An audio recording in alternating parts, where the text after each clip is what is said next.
ನೋಡ್ರಿ, ಈ ರಾಜ್ಯದಲ್ಲಿ ಬಹಳಷ್ಟು ಬೇರೆ ವಿಚಾರಗಳಿದೆ.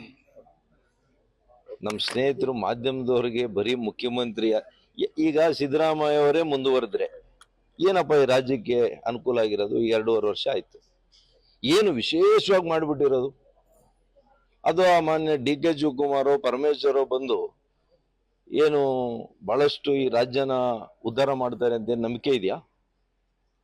We are not interested.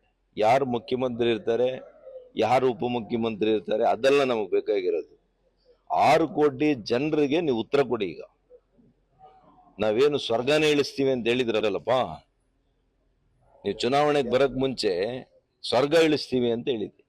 ಏನ್ ಮಾಡಿದ್ರಿ ರಾಜ್ಯದ ಜನರಿಗೆ? 40% ಅಂತ ಎಲ್ಲ ಸುಳ್ಳು ಆಪಾದನೆ ಮಾಡಿದ್ರಿ. ಇವತ್ತು ನಿಮ್ ಸರ್ಕಾರದಲ್ಲಿ ಏನಾಗ್ತಾ ಇರೋದು?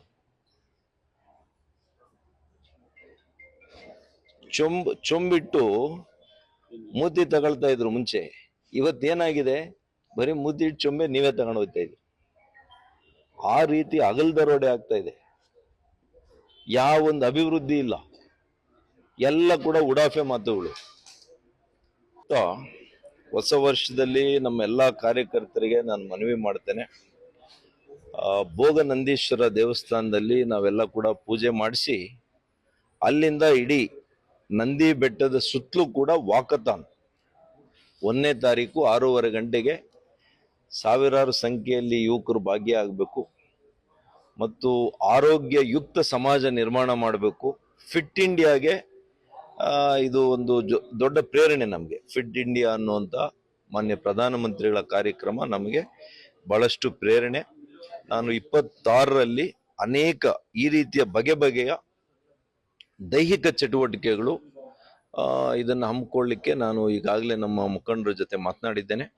ಅದೇ ರೀತಿ ಸಂಕ್ರಾಂತಿ ದಿವಸ ಸೈಕ್ಲಥಾನ್, ಇದೇ ಥರ ನಾವು ವಾಕಥಾನ್ ಹೆಂಗೆ ಮಾಡ್ತೇವೆ, ಸೈಕಲ್ಸ್ ಪ್ರತಿಯೊಬ್ಬರು ಕೂಡ ಇನ್ಮೇಲೆ ದೈಹಿಕವಾಗಿ ಬಹಳಷ್ಟು ಕಾರ್ಯಚಟುವಟಿಕೆಗಳಲ್ಲಿ ತೊಡಗಿಸ್ಕೊಂಡು ಆರೋಗ್ಯವನ್ನು ಕಾಪಾಡಿಕೊಳ್ಳೋ ದೃಷ್ಟಿಯಿಂದ ಇವತ್ತು ವಾಕಥಾನ್ ಮತ್ತು ಸೈಕ್ಲಥಾನ್, ಸೈಕಲಲ್ಲಿ ನಾವು ಪ್ರಯಾಣ ಮಾಡಬೇಕು 10 ಕಿಲೋಮೀಟ್ರು 15 ಕಿಲೋಮೀಟ್ರು ಒಂದೊಂದು ಪಂಚಾಯಿತಿ, ಮತ್ತು ಟ್ರೆಕ್ಕಿಂಗು. ನಮ್ಮಲ್ಲಿ ಬಹಳಷ್ಟು ಪುರಾತನವಾಗಿರ್ತಕ್ಕಂಥ ಬೆಟ್ಟಗುಡ್ಡಗಳಿವೆ. ಇಲ್ಲಿ ನಮ್ಮ ಯುವಕರನ್ನೆಲ್ಲ ಕೂಡ ನಾನು ಒಂದೊಂದು ಸಂಡೇ ಒಂದೊಂದು ವಿಶೇಷವಾಗಿರ್ತಕ್ಕಂಥ ಬೆಟ್ಟಗಳಿಗೆ ಇವತ್ತು ನಾವು ಟ್ರೆಕ್ಕಿಂಗನ್ನು ಮಾಡಿ ಅವ್ರ ಜೊತೆಯಲ್ಲಿ ಸಂವಾದ ಮಾಡುವಂಥದ್ದು, ಸರ್ಕಾರದ ಬಗ್ಗೆ, ಅವ್ರ ವಿಚಾರಗಳ ಬಗ್ಗೆ, ಈ ರೀತಿಯಲ್ಲಿ ಹೆಚ್ಚು ಆರೋಗ್ಯಯುಕ್ತ ಚಟುವಟಿಕೆಗಳಿಗೆ ನಾನು ಒಂದು ದೊಡ್ಡ ರೀತಿಯ ಆಲೋಚನೆ ನಾವು ಮಾಡಿದ್ದೇವೆ. ಅದು ಮುಂದಿನ ವರ್ಷ 26ರಿಂದಾನೇ ಪ್ರಾರಂಭ ಆಗ್ತದೆ ಅಂತ ನಿಮಗೆ ಹೇಳಲಿಕ್ಕೆ ಬಯಸ್ತೇನೆ. Thank you sir.